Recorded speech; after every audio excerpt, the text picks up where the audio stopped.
das linhas de Hartmann, então que eram, sei lá, encruzilhadas energéticas. Como exatamente eles mediam isso? Eles chegaram... Existem instrumentos que medem, né? A minha geobiologia espiritual, eu uso alguns outros instrumentos que não são assim, mas existem instrumentos.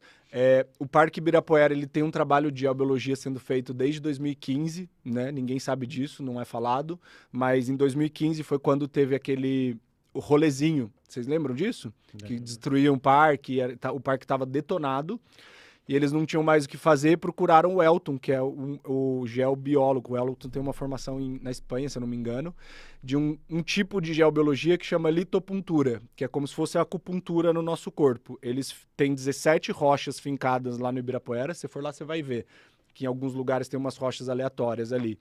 E essas rochas são como as agulhas no nosso corpo. Elas formam um vórtice de energia e elas vão liberando o estresse da Terra de baixo para cima e liberando e fazendo com que aquele lugar fique mais saudável. E eles mediram isso desde 2015. Aumentou em aves fauna mais 70% e tinha um parque lá, um parquinho de criança no Ibirapuera, que as crianças não brincavam, porque elas são muito sensíveis à energia. A energia era muito densa. O que acontecia? Tinha um córrego subterrâneo que passava numa subestação de eletricidade perto do aeroporto e conduzia essa eletricidade para o solo do Ibirapuera, e essa eletricidade deixava a energia do local muito densa. Então, olha para você ver como são muitos fatores. E a eletricidade é uma coisa que densifica, né? Então, essa eletricidade fazia com que nem as crianças quisessem brincar ali. Então, a energia do parque ela era pesada. Então um Android ao vivo aqui, acho que é um celular. Te assustou. Trabalhador aí. Muito bom. Então aí eles mediram isso e fincaram pedras? 17 rochas estão lá no Ibirapuera. Então você está falando uma coisa inédita, que é um corte. É um estudo que ninguém revela abertamente, não sai na Folha de São Paulo, nem no Globo, nem em lugar nenhum. Existe um trabalho de geobiologia que, no caso, ninguém nem sabe esse nome, para o Parque do Ibirapuera, que talvez seja o parque mais famoso do Brasil, ou de São Paulo, pelo menos, né, que é o mais falado, né, que é o nosso Central Park aqui. Nosso Central Park. O Ale vai lá toda hora. Se vocês encontrarem alguém parecido com o Ale, é ele mesmo. Ele tá vai se reenergizar. Patinando. Outro dia eu tomei um tombo de patins. Vocês acreditam nisso? Você devia ter gravado. Tomei um tombo de patins lá no Parque do Ibirapuera, mas enfim, isso é outra história. É outra história. Se eu trouxer para minha vida, que eu como um curioso, então, por exemplo, o guruzão, eu estou dormindo muito mal, meu Deus, eu tenho pesadelos, etc e tal. Se eu fizer um estudo de geobiologia no meu quarto, eu posso reposicionar minha cama e começar a dormir melhor. Assim, às vezes, eu já vi alguma coisa sobre isso, às vezes a cama fica posicionada num lugar extremamente bizarro, meio oblíquo, assim, aí você fala, aqui é o lugar, e aí funciona, né? Isso. Mas assim, vamos dizer que a geobiologia ela é mais moderninha que o Feng Shui. O Feng Shui, ele pede mais para você mudar a cama, com a gel também, porque você medir que você estiver em cima de um cruzamento dessas linhas, pode ser que você esteja num lugar geopático. Mas como hoje você tem um apartamento, você não tem opção de mudar a cama. A maioria apartamento de hoje... A geobiologia, ela neutraliza todos esses pontos. Então, se você for fazer, você não tem que... Eu não mando ninguém mudar a cama, geralmente. Pra não ficar com a cama diagonal num apartamento de 10 metros quadrados. Geralmente não dá, né, cara? E aí você bota o desespero na pessoa, você fala, cara, você tem que mudar a sua cama. Aí a pessoa, você comprou na planta lá. Não tem como. Então, a geobiologia, ela neutraliza essas energias sem precisar mudar. Vamos dizer assim, que ela é mais atualizada. Não melhor que o Feng Shui, tá? É diferente. Eu uso Feng Shui também. E isso aí vem da Alemanha, você falou ou não? Nasceu na Alemanha. Na Alemanha. Isso. Curioso. Então aí foram 17 rochas fincadas lá no solo do parque. Estão lá, e aí quando você for andar de patins, você pode sentar e meditar nelas, porque elas são vórtices de energia como igualzinho na acupuntura. O que é acupuntura? Você coloca a agulha no corpo e quando dá o choque, é porque tinha um estresse ali, uma tensão, né? Uhum. E aquilo a gente chama de coluna búdica, tá? É como se fosse uma árvore de Natal, porque ele vira um vórtice e vai saindo aquela tensão dali. Então são 17 agulhas, né? Chama-se litopuntura, como se fosse uma acupuntura na terra, que estão ali liberando a densidade. E é por isso que a gente gosta de ir lá, porque realmente é um lugar que energiza, e o Ibirapuera, ele tá no eixo central de São Paulo, né? Ele é o Antacarana, o que a gente chama, como no nosso corpo a gente tem esse eixo central. O Ibirapuera, ele é como se fosse o centro da forma toroidal, do campo de energia de São Paulo. É um lugar bem importante. Quantas pedras você falou mesmo? 17 Então rochas. você vai atrás das 17 Dá pra achar rochas fácil. do Ibirapuera. Mas como elas Eu são? mando o mapa. É uma rocha, dá pra você ver que ela foi enterrada, porque é tipo uma rocha pra cima. É uma rocha meio cilíndrica? É grande, ela tem...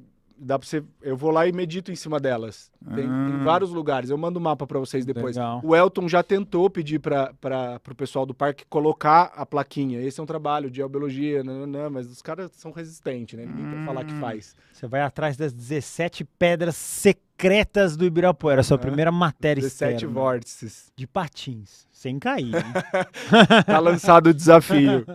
É interessante isso que você falou, porque é o que o Guru sempre fala, né? Que o conhecimento oculto é só para os reis e rainhas. Isso. Então esse é o caso perfeito, porque é um conhecimento oculto que não querem que as pessoas tenham acesso. E tá lá. Isso. Só que o pessoal, Digo mais. estou me sentindo bem no Ibirapuera, que motivo, acho que é o sol. E pra quem é de São Paulo, cara, você lembrar do Ibirapuera antes de 2015, era horroroso, Só era rolezinho. perigoso e dava medo. Então era um lugar que dava medo de você ser assaltado, né? Mudou totalmente. Hoje você vai domingo lá, você tem que pedir licença quase, né? Porque isso é geobiologia na prática, cara. O lugar tava doente e agora o lugar tá saudável. Você vê, ele tava em decadência e ele começa a subir. É exatamente isso. E tem geobiologia, foi feita geobiologia também no Rio de Janeiro, na Baía de Guanabara, para os Jogos Olímpicos. Foi com a minha professora, minha primeira professora, né, mestra em geobiologia, que a Tessia é uma americana. Quando ia ter os Jogos Olímpicos no Rio de Janeiro, eles prometeram que iam despoluir a Baía de Guanabara, né? Precisavam de um milagre. E quando começou a chegar um ano antes das Olimpíadas, eles não conseguiram, obviamente, né? Aquilo lá, eu morei 10 anos no Rio, né? Talvez as pessoas daqui conheçam menos. É muita sujeira. E o Comitê Olímpico viu que era impossível e aquilo estava dando uma treta e ia ter que mudar os jogos para Búzios, porque não tinha condição. Então, alguém na prefeitura conhecia, a Tess, que era minha professora, essa americana, e falou, para a prefeitura, falou, eu tenho um trabalho maluco aí, né, que talvez vocês não entendam, mas vocês não têm muita escolha. Ou vai, ou vai. Eu acho que no lugar que deles, vale tudo, né? E eles contrataram essa minha professora, que veio dos Estados Unidos, fez o trabalho de geobiologia espiritual, que é diferente da litopuntura do Elton, né, que é mais físico, é mais palpável. Fez uma cerimônia com toda a prefeitura e em 11 dias eles tiveram uma diminuição da poluição da Baía de Guanabara que nunca tinha acontecido na história, assim, em tão pouco tempo. E foi uma época que saiu uma notícia que teve golfinhos na Baía de Guanabara, que era uma coisa que também não acontecia há 30 anos. Isso virou notícia em todo lugar. Acho que não saiu o nome geobiologia, né? Acho que ninguém falou nem que tinha sido feito. Mas, de fato, foi ela, porque eu estava lá até com a arquiteta que trabalhava, quando eu fiz o curso, estava junto, ela trabalhava na prefeitura, e ela que tinha indicado esse trabalho. Então, é o que você falou, né? O trabalho oculto, ele acontece por trás dos panos, né? Mas ninguém conta. Após que a prefeitura falou, nós limpamos a Baía de Guanabara, mas por trás tinha lá a geobiologia, eu brincando, né? A macumbeira, fazendo a cerimônia dela e mexendo com os devas, que são os deuses da natureza. Mas o que eu sempre falo aqui nesse programa não é nem em tom de brincadeira. Toda grande decisão de qualquer grande país, incluindo o Brasil, que é um grande país aqui da América do Sul, sempre tem uma mão energética não avisada. Sempre. Sempre. Sempre. Só que ninguém fala, não vai sair no jornal. Usaram a gel. Os caras, não, isso aí esquece. Mas tá lá, alguém fez.